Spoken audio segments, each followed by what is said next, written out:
Bien, bonjour à toutes et à tous et bienvenue au 1345 Live, le rendez-vous hebdomadaire proposé par la FSPF. Alors, comme chaque semaine, nous aborderons les dernières actualités de la pharmacie d'officine en compagnie du président de la FSPF, Philippe Besset. Nous répondrons également à quelques-unes de vos questions à la fin du live, mais sans plus attendre, passons aux questions d'actu.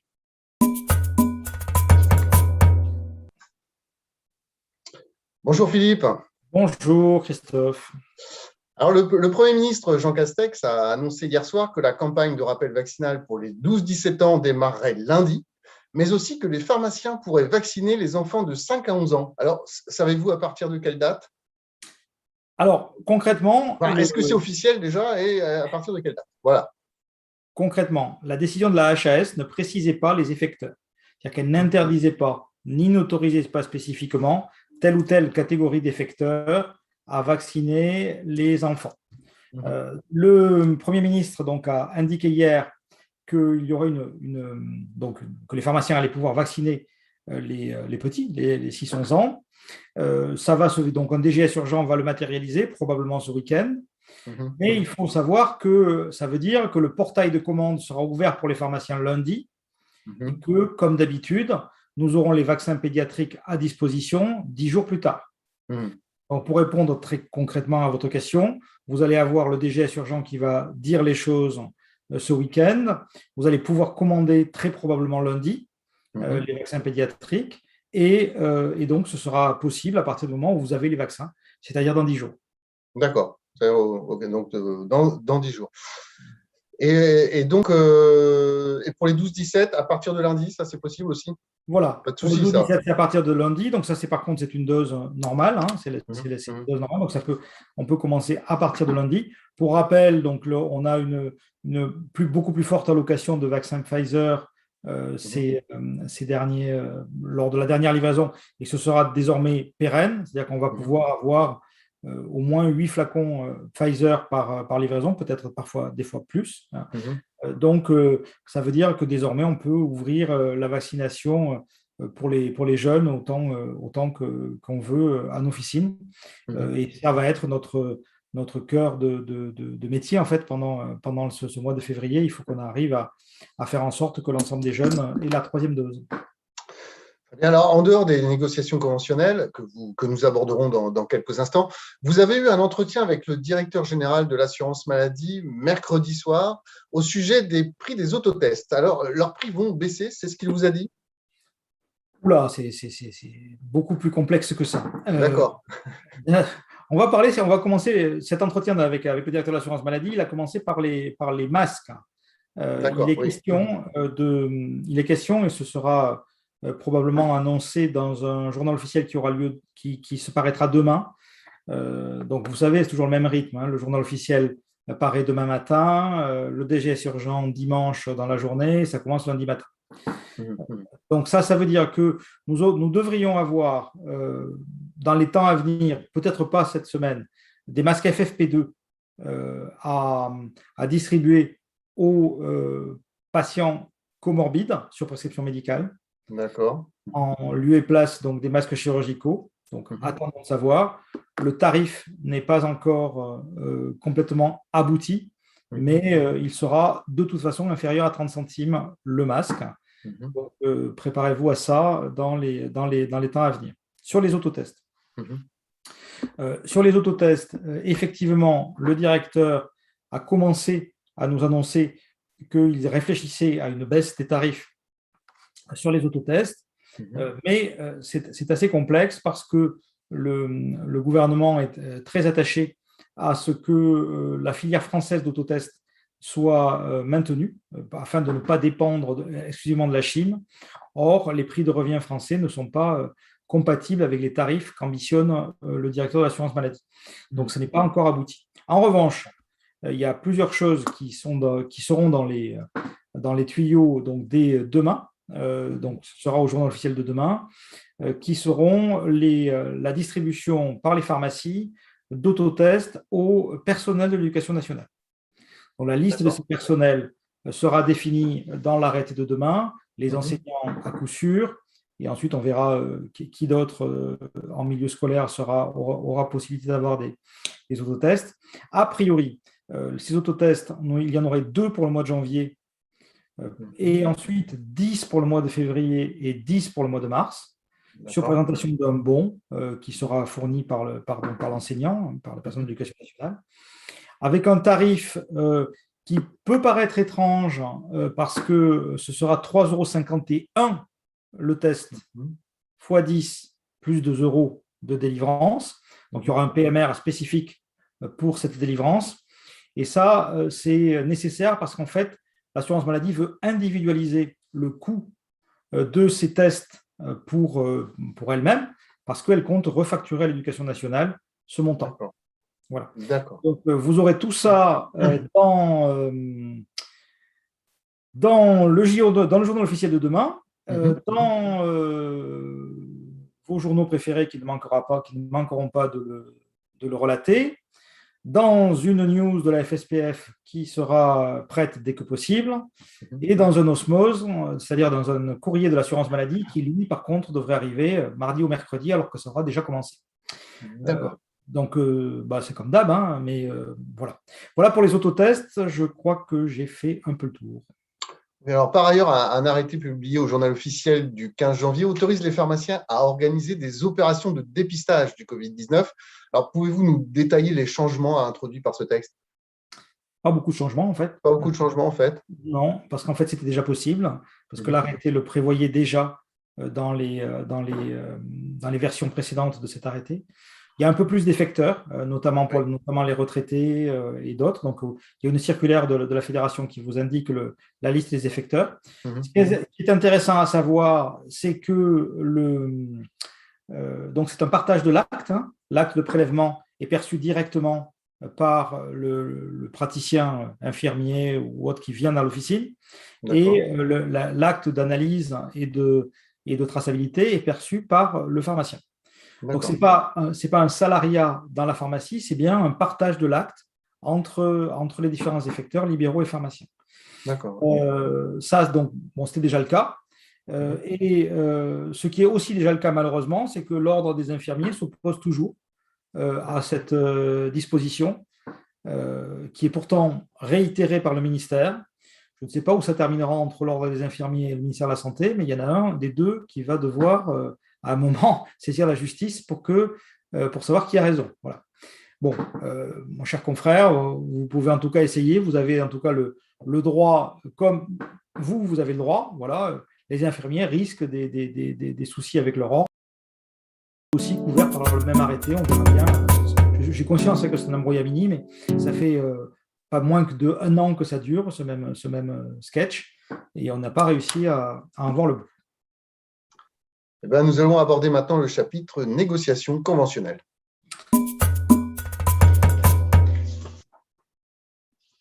Alors Philippe, une nouvelle séance de négociation s'est déroulée le 18 janvier. Est-ce que vous pouvez nous faire un petit point d'étape? Quels sont les sujets pour lesquels les discussions avancent et puis quels sont les points d'achoppement?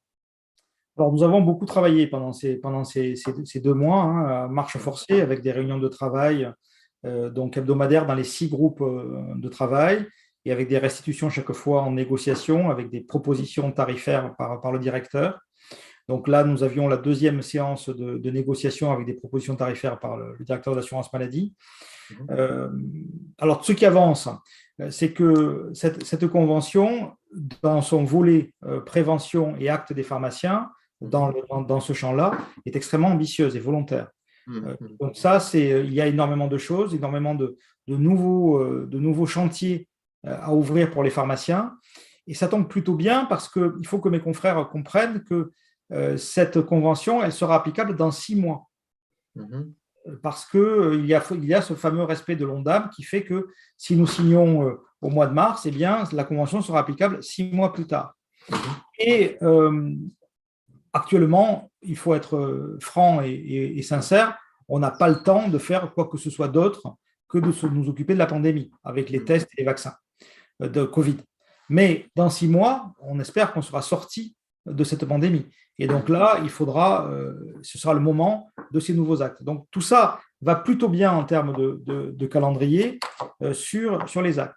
Ce qu'il n'y a pas dans cette convention, c'est tout le volet on va dire, économie de la dispensation et sauvegarde du réseau de proximité tel que nous l'entendions, extrêmement difficile de faire ces deux parties-là en même temps que la crise Covid, parce que le budget de la pharmacie a explosé pour d'autres raisons que celle-là, mais quand même, il est extrêmement important par rapport à d'habitude, et on n'arrive pas à avoir une visibilité sur qu'est-ce que sera le lendemain pour la pharmacie d'après Covid. Voilà. Donc, dans cette discussion-là qui est assez complexe, la question est de savoir si nous prenons en fait tout ce que nous apporte cette convention en termes de prévention et nous demandons un nouveau rendez-vous décalé par rapport à 2022 pour nous permettre de discuter des sujets économiques d'officine sur le médicament et sauvegarde du réseau. Et pour ça, j'ai besoin donc d'un nouveau mandat de mes instances. Donc, je réunis le conseil d'administration de la fédération mercredi prochain pour avoir donc une nouvelle feuille de route par rapport à cette proposition-là. Et sachant que le directeur de l'assurance maladie nous a indiqué qu'il fallait clore la discussion au 15 février si nous voulions signer une convention pendant cette législature, pendant cette mandature présidentielle. Sinon, ça retarde à septembre pour une réouverture potentielle de négociations. Donc, tout ça, c'est à étudier. C'est également à étudier avec nos partenaires de l'USPO, puisque nous sommes ensemble, nous faisons des réunions très fréquentes de travail en commun. Nous en avons encore fait une ce matin. Et nous sommes entendus pour avoir une position commune de la profession à porter auprès du directeur général. Alors, nous sommes entendus, les négociateurs. Moi, je ne suis qu'un négociateur. Donc, conseil d'administration la semaine prochaine, et ensuite on avance, mais on avance assez vite. Vous voyez, il nous reste 3 semaines. Vous pouvez nous donner quelques exemples de nouvelles missions qui pourraient apparaître avec cette convention? Le dépistage du cancer colorectal, le dépistage des cystites, des fonctions d'aide ou d'enseignement ou d'éducation pour les femmes enceintes sur les problématiques de mésusage pharmacologique pendant la grossesse. D'accord. Nous avons tout le chantier de la vaccination avec une réunion la semaine prochaine de la HAS, et donc nous avons l'ambition d'effectuer l'ensemble des rappels de vaccination. Voilà. Donc tout ça, ce sont des éléments très importants. Il y a également le portage à domicile pour certains patients. Il y a, il y a énormément de choses. Vous me prenez à froid pour vous donner peut-être la quinzaine ou vingtaine d'items qui sont dans cette convention. Il y a la qualité qui est dedans également. Il y a beaucoup de choses, et donc ça mérite quand même d'être regardé de près. Ce qu'il n'y a pas, je vous l'ai dit, c'est la réforme économique nous permettant d'avoir une visibilité sur le cœur de métier qui est l'exploitation du médicament. Et donc, peut-être est-ce le moment de faire les choses en 2 temps. Enfin, en tout cas, j'ai besoin du conseil d'administration de la fédération pour savoir où je vais. Très bien, je vous propose maintenant de répondre à la question de Cécile Bétille, coprésidente du syndicat des pharmaciens des Côtes-d'Armor. Bonjour, je suis Cécile Bétille, coprésidente du syndicat des pharmaciens des Côtes-d'Armor. Le 31 janvier arrive. Le monopole de vente des autotests de dépistage du Covid va-t-il être restauré après cette date? Alors Philippe, le monopole de vente des autotests va-t-il être restauré après le 31 janvier? Alors d'abord, je dois remercier mes confrères et mes consoeurs d'avoir écouté la fédération pendant ce mois de janvier sur les actions à mener pour revenir dans le monopole. Parce qu'il y avait eu, je ne sais pas si vous vous rappelez, des propositions de confrères sur des actions militantes de type grève, de type arrêt de dispositifs de vaccins ou d'arrêt de dispositifs de dépistage. Et nous avions indiqué qu'au contraire, ce qu'il fallait faire, c'est redoubler d'efforts pour rapport aux Français pour montrer que c'était nous qui étions les piliers du dépistage et de la vaccination.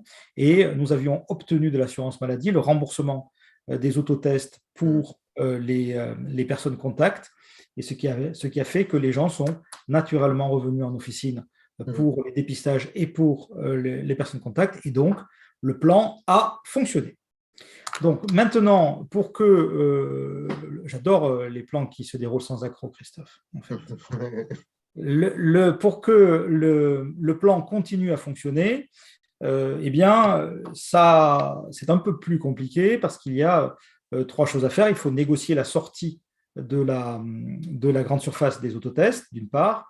Il faut voir qu'est-ce qui se passe en termes d'acceptabilité de tarifs pour les Français sur les autotests, donc sur les prix. Donc ça, c'est une négociation que nous devons avoir, une concertation en tout cas que nous devons avoir avec l'assurance maladie et le ministère de la Santé, que l'autotest soit pris en charge ou hors pris en charge. Donc cette discussion est là.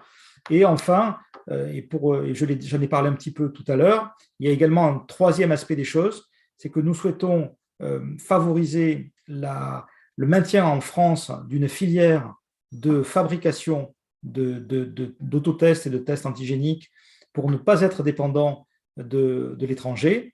Et ça, eh bien, ça nécessite d'avoir des tarifs qui sont possibles pour eux, puisque le tarif le plus bas en prix de revient production est aux alentours de 3,20 €. Donc, c'est un peu tout ça est une équation compliquée. Bref, ce qui s'annonce, c'est dans le journal officiel de demain, normalement, parce que ce n'est pas moi qui l'écris, Christophe, le journal officiel, mais normalement, nous devrions avoir un report pour la vente des autotests en grande surface du 31 janvier au 15 février. D'accord.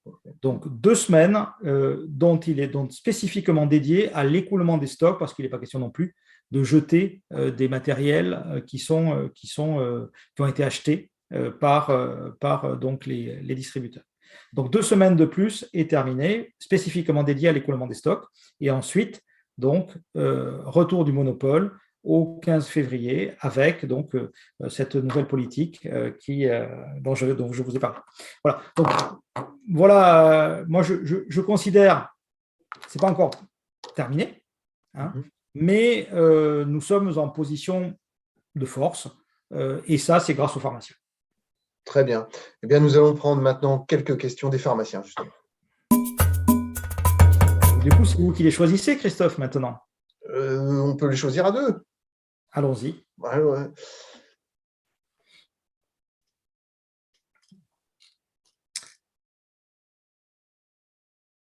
Eh bien, vous irez mieux tout seul, en fait. A-t-on une visibilité sur la durée de délivrance des autotests à titre gratuit? Est-ce que ça peut s'arrêter du jour au lendemain? Faut-il prévoir encore du stock? Si oui, pour combien de temps?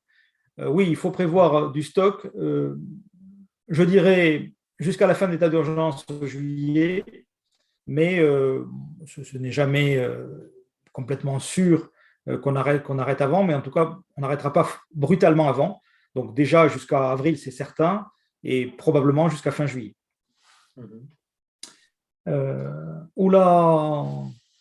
Une question que j'adore. Un couple d'étrangers? Non, c'est une question vraiment spécifique. On va essayer de répondre dans le chat à cette question spécifique sur des étrangers. Sur les vaccins, oui. Donc, j'ai répondu à la question sur les autotests. Voilà, je crois que j'ai répondu à la question. Les assistantes maternelles. C'est pareil, ils font partie de la liste. Donc, les assistants maternels font partie, comme les scolaires, de l'éducation nationale. Donc, on aura une liste avec, ils auront ou pas un bon. Voilà. Donc, c'est pareil pour la stratégie de test et d'autotest qui s'arrête brutalement. Donc, non, ça ne s'arrêtera pas difficilement. Ça ne sera pas brutalement, ça, c'est sûr. Donc, vous avez puis une dernière là, sur les masques FFP2. Les masques FFP2 qui sont difficiles à trouver au prix inférieur à 0,30 centimes, ça, j'en ai bien conscience. Donc, c'est pour ça que la concertation est ouverte et que ce n'est pas encore décidé, que le tarif n'est pas encore décidé. On en a bien conscience. Ce qui est certain aussi, c'est qu'à partir du moment où il y a une prise en charge par l'assurance maladie, les prix ont tendance à s'écrouler. Donc, on va demander très probablement un prix pendant au moins 15 jours, 3 semaines, qui nous permettent d'une part d'écouler nos stocks et de nous organiser avec un prix d'objectif qui pourra être peut-être un peu plus bas dans un deuxième temps. Mais en tout cas, c'est certain qu'à l'immédiat, je suis bien d'accord, il ne faut pas que le prix soit trop bas, sinon on va être obligé de faire de la vente à perte et ça, ce n'est pas possible. Eh bien, merci Philippe Besset, merci également à Cécile Bétilly pour la question vidéo. Je vous donne rendez-vous la semaine prochaine, toujours à 13h45, pour un nouveau tour d'horizon de l'actualité pharmaceutique. En attendant, je vous souhaite une bonne fin de journée à toutes et à tous. Au revoir.